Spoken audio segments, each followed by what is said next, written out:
Mais ce qui est intéressant, c'est de voir dans sa démonstration, Deleuze n'utilise quasiment jamais, c'est pas quasiment, n'utilise jamais le terme en question. Ce qui l'intéresse, c'est pas cette partie de la phrase, c'est une autre partie de la phrase. Autre partie de la phrase qui, elle, est philologiquement juste. Je ne sais pas si vous me suivez. D'accord?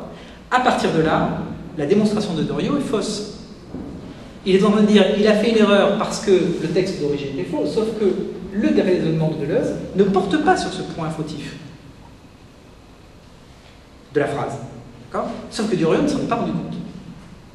Il était tellement persuadé qu'à partir du moment où vous travaillez sur un texte qui n'est pas pur, vous allez nécessairement faire une erreur philosophique, qu'il n'a pas vu qu'un texte pur n'existe pas en soi et qu'il peut y avoir dans une même phrase des parties corrompues et d'autres qui ne le sont pas.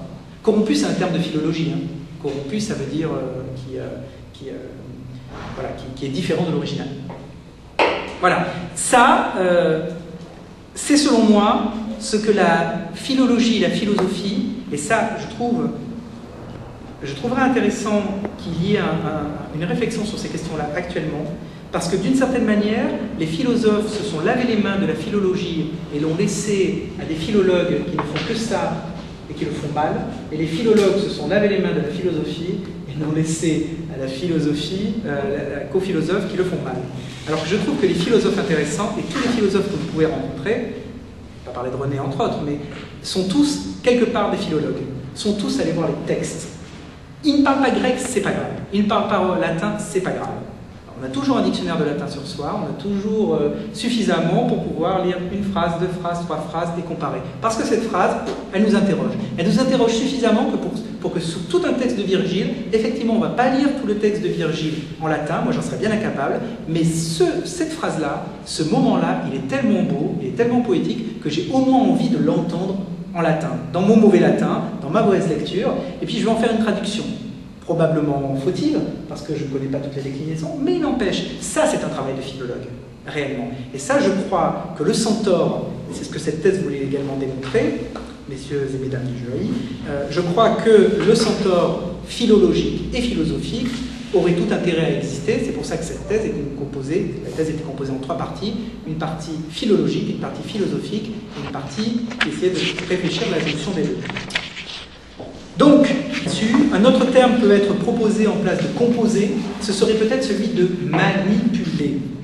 La nécessité de cette thèse, qui n'est après tout que le signe d'une rencontre, non pas la rencontre de mon moi avec le moi de Nietzsche, mais au contraire la répétition de la rencontre d'un individu qui se met à l'épreuve de l'éternel retour avec des fragments écrits par un seul et même jugement esthétique. D'accord ?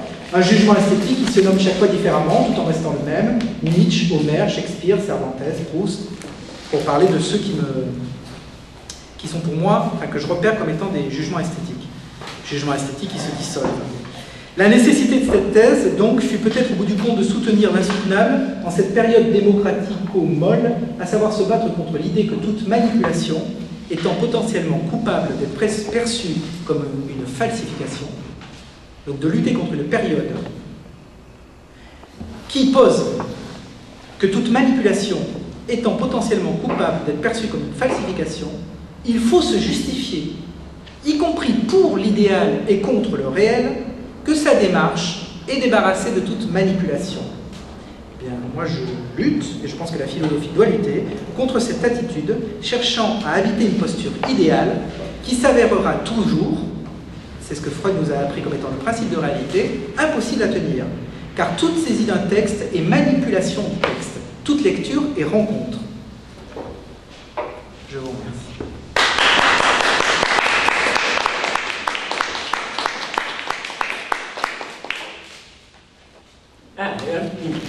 Allez. Oui, c'est très bien, je te remercie infiniment, mais tu fais passer. Et tout à fait... De l'explication. Tout à fait original et remarquable. Donc, une thèse avec félicitations. Mais peut-être, là, je ferai juste une remarque, c'est que je pense que ça a dû passer par-dessus la tête d'une façon totale de nos amis des étudiants chinois. Alors, et il y a quelque chose qui a passé complètement par-dessus la tête. Là, je dois le dire franchement, c'est il faudrait que tu me reprennes un tout petit peu la partie que tu as donnée sur la philosophie. Là, je n'ai pas du tout compris parce que tu as été trop allusif. Je n'ai pas très bien saisi qu'est-ce que c'était.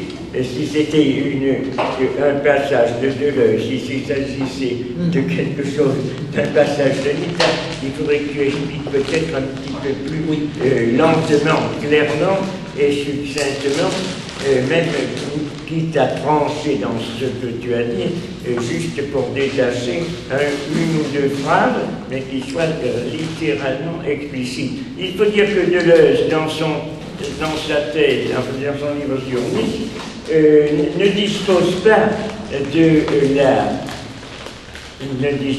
de l'édition Colli. Il a travaillé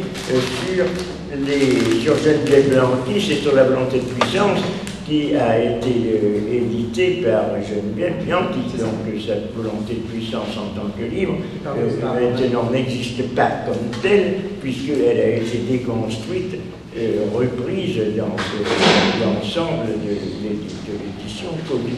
Mais je n'ai pas très bien compris le problème spécifique s'il s'agissait d'un terme ou d'une phrase ou d'un terme. De quoi s'agit-il exactement? Alors, Innerer Ville et Innerer Welt. Ville et Innerer Welt. Ville et Welt. Non. Innerer Ville et Innerer Welt. Voilà. C'est ça qu'écrit Nietzsche. Voilà. En fait, il écrit Ville. Dans quelle phrase? Dans une phrase sur la volonté de puissance. Il écrit la volonté de puissance doit être considérée. Oui, Nietzsche. En allemand, Nietzsche. Dans un des fragments, il écrit, je ne sais plus la phrase exacte. La volonté de puissance est une volonté intérieure. D'accord? Il écrit une volonté intérieure. Oui. Il s'avère que dans la retranscription qui a été faite de ce manuscrit, il y a eu une mauvaise lecture. Est-ce qu'elle était intentionnelle ou est-ce qu'elle ne l'était pas? Ça, c'est une grande question. Mais elle a été traduite Innerer Welt. Est un monde intérieur, ce qui change un petit peu la donne. D'accord? La volonté de puissance, comme l'expliquait René. Vous connaissez l'histoire de la volonté de puissance ou pas? Alors ça, c'est peut-être intéressant de la reprendre. Vous la connaissez ou pas? Vaguement? Je vais la reprendre parce que c'est une histoire assez intéressante. En fait, Nietzsche, les dernières années de la vie de Nietzsche ont été assez compliquées. Parce que Nietzsche a eu un moment, un projet, qui était d'écrire un grand ensemble philosophique avec des plans successifs. Donc il y a eu plusieurs plans sur plusieurs années, entre 1886-7 et 1889, à peu près, date où il est devenu fou, janvier 1889. Donc il avait comme projet d'écrire un livre qu'il a titré de tout un tas de titres, voilà, sur lequel il a fait plusieurs plans, en 2 parties, en 3 parties, en 4 parties, titrés très différemment les uns des autres, d'accord. Un des titres provisoires, et un des titres provisoires était la volonté de puissance, d'accord. Wille zum Macht, c'était un des concepts qu'il avait déjà utilisé dans Le Gai Savoir, c'est un terme qu'il avait déjà construit. Ce qui s'est passé, c'est que Nietzsche écrivait beaucoup sur des papiers et utilisait ses écrits pour écrire ses livres. D'accord? Sur cette période-là, il écrivait donc encore plus que d'habitude. Beaucoup de plans, beaucoup d'idées, beaucoup de notes, etc. Et aux alentours de 1887-1888, il a rassemblé plusieurs de ces morceaux qui devaient composer donc ce tout. Il les a composés en livres. D'accord? Le premier de ce livre fut Par-delà bien et mal. Okay? Et la généalogie de la morale. Okay? Dans la première édition de la généalogie de la morale, en 4e de couverture de l'édition allemande, il y a marqué « Ce livre est la première partie d'une suite à venir ». Voilà, donc à cette époque-là, il avait cette idée-là. Sauf que Nietzsche changeait d'avis éditorial comme de chemise, j'imagine qu'il changeait beaucoup de chemise, du coup, et très rapidement, il abandonnait un projet pour en ouvrir un autre. En fonction de quoi? De beaucoup de choses. Déjà, des contraintes éditoriales. C'était une des seules sources de revenus qu'il avait. Il faut quand même le dire. Il n'était pas riche, même s'il était protégé par tout un tas de choses. Il s'était mis tous les Wagneriens à dos, quand même, ce qui faisait une bonne partie de l'intelligentsia allemande à dos. Le Par-delà bien et mal s'est vendu à 350 exemplaires, quand même, première édition. Voilà, ça en dit long sur la façon dont il a pu être reçu à un moment, même si après il y a énormément de succès à partir de l'Antéchrist. Bon, peu importe. Ensuite, ce qu'il va faire, c'est qu'il va compiler ces morceaux en des livres qui vont sortir, mais alors à une vitesse faramineuse. En 88, il va sortir tout un tas de livres, d'accord, qui vont sortir, et alors c'est là où ça devient compliqué, ils vont sortir avant qu'il devienne fou, après qu'il devienne fou, et de façon posthume. Nietzsche devient fou en janvier 1889, mais il meurt en 1900, ce qui fait qu'il a vécu 11 ans dans un état quasi végétatif. Grande discussion sur qu'avait Nietzsche. Selon son médecin qui l'a hospitalisé, je le reproduis dans la thèse, le diagnostic et la fiche clinique de Nietzsche. Visiblement, c'était une syphilis tertiaire, ce qu'on appelait à l'époque une paralysie générale, ce qui est tout à fait discutable comme diagnostic. Enfin bon, certains signes ressemblent effectivement. Notamment le fait qu'il avait les pupilles dilatées de façon asymétrique. Enfin bon, il y a plusieurs choses, mais il y a d'autres choses qui ne corroborent pas ça. Bref, pendant ces 11 ans, il n'a eu aucun droit éditorial. C'est sa sœur qui a tout repris. Sa sœur et son ami Peter Gast. Peter Gast qui est quelqu'un de très important. Pourquoi? Parce que Peter Gast a notamment été le co-écrivain de Humain trop humain. À l'époque de Humain trop humain, Nietzsche était très malade. Avant, donc si vous savez un petit peu, Humain trop humain, Nietzsche se fâche avec Wagner. Il est très malade, il devient quasiment aveugle. Il ne peut plus écrire, et c'est Peter Gast qui écrit quasiment tout, lui proposant même des parties. Il dit dans Humain trop humain que ce livre a été écrit beaucoup plus par Gast que par lui, à un moment dans le texte. Donc Gast, qui est quand même l'ami de très longtemps, prend les textes et les republie. Enfin, les agence, parce qu'ils étaient quasiment prêts à être publiés. Nietzsche avait fait presque le bon à tirer. Donc c'est quoi ces textes?